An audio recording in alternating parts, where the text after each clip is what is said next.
All right, everyone, welcome to QuaranTRAIN, Passing and Receiving 1.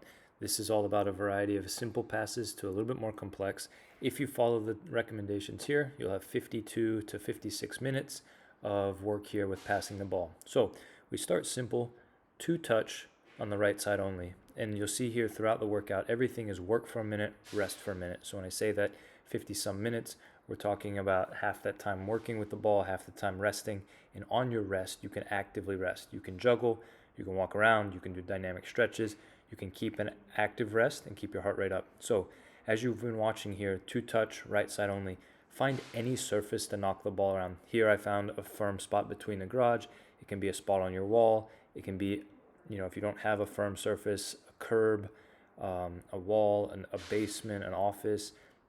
You can have a sibling, a parent help you. The idea is to send the ball and then send the ball back.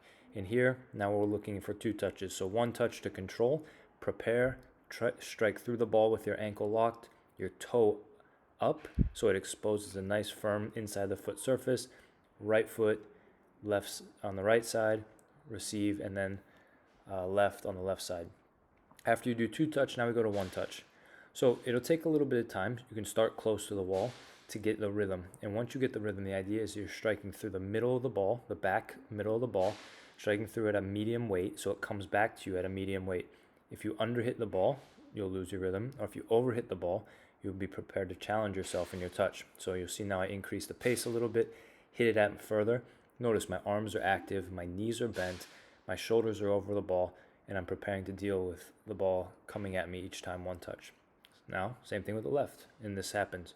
You underhit the pass, the ball hits it, takes the speed out. So get into rhythm, and again, same thing.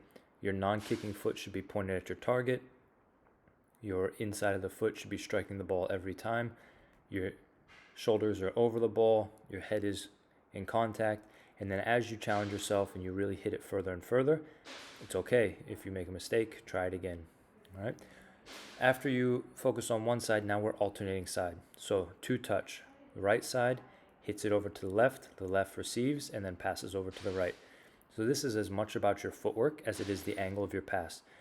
Notice I'm not really hitting the ball in much of a V. It's a very narrow V where my left hits it to my right touch, play, and after you go two touch, now you go one touch.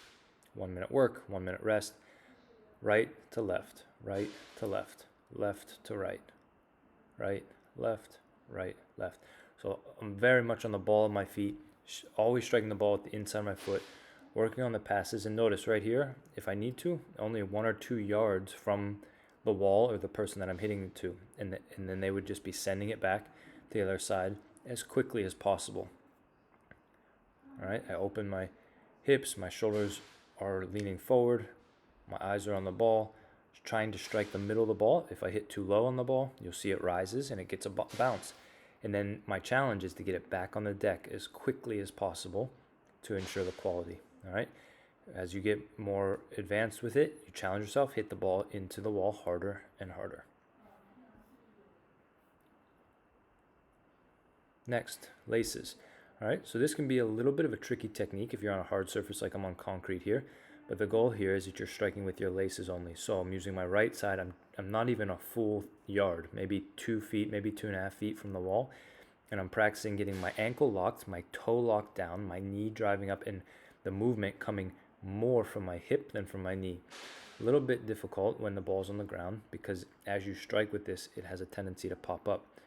But after you do your right for a minute, rest, left for a minute, and you could see some of the mistakes here. You could point out if you were giving me coaching points, my toe is coming up too much. I'm striking the ball maybe too low on my foot rather than higher on my laces. So concentrate on these points, lifting my knees, having myself balanced and coordinated, small little steps between each. All right, the next one's a little bit more advanced, but one touch lace volleys. So I'm starting just with my right to get the rhythm and feel for it. So I flick it up towards the wall, and I'm always trying to aim for knee height on the wall. So you see, once I get into the rhythm, every touch with my laces, I'm aiming for about knee height on the wall. So it hits the wall and it bounces back, and then I can hit it again. All right. So I hit the midpoint on the wall, knee height, bounces, and then I'm lifting.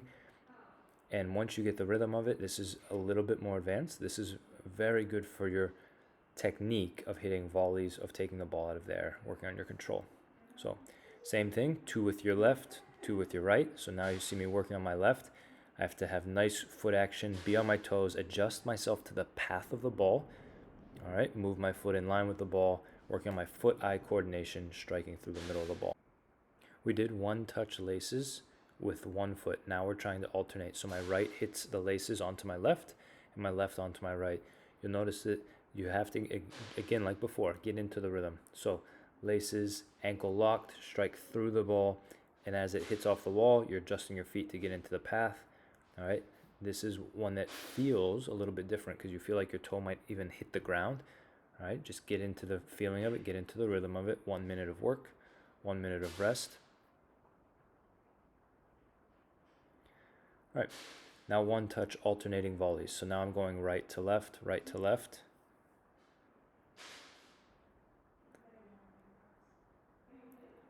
Again, your left is trying to hit it at a slight angle, so it goes over to your right.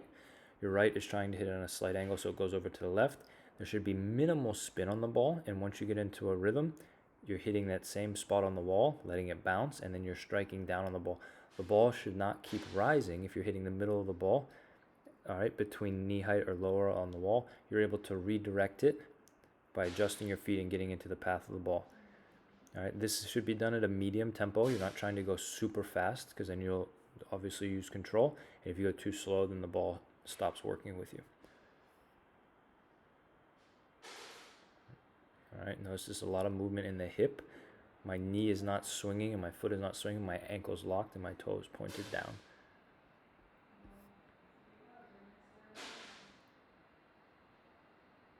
All right, last is a little bit of a bonus. You can use a person. For me, a curb is great. You can pay for expensive rebounders, but I call this a bonus because if you use a curb like this, when you hit the ball, the curb naturally sends it off. Even if the ball's on the ground, the ball sends it up. So for me, this is a lot of fun. This is a great activity where you hit the ball nice and firm and it flies off the curb anywhere below the waist. So as much as you can, if it goes higher, that's great. But if you use a different wall, or if you need to use a sibling or a parent or something like that, the whole concept here is now that you're working a little bit more on your receiving than your passing. So everything prior to this was more focused on the pass. Now you're just meant to hit the ball firm and hard into the wall, into the person, and let them throw it anywhere randomly, maybe one set below the waist, one set above the waist. So you're working on your thigh touch, your chest control. You're working on that ball that pops up to your knee and getting your foot up high to take it down with a cushion. All right, the ball that comes to your shin.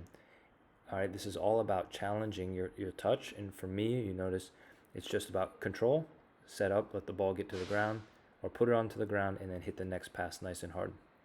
This is something that you could do 1 minute work, 1 minute rest, 2 to 3 times. Do some high balls, some low balls. But again, not everyone has access to a curb. Maybe not everyone has access to a space where the ball would pop up to them.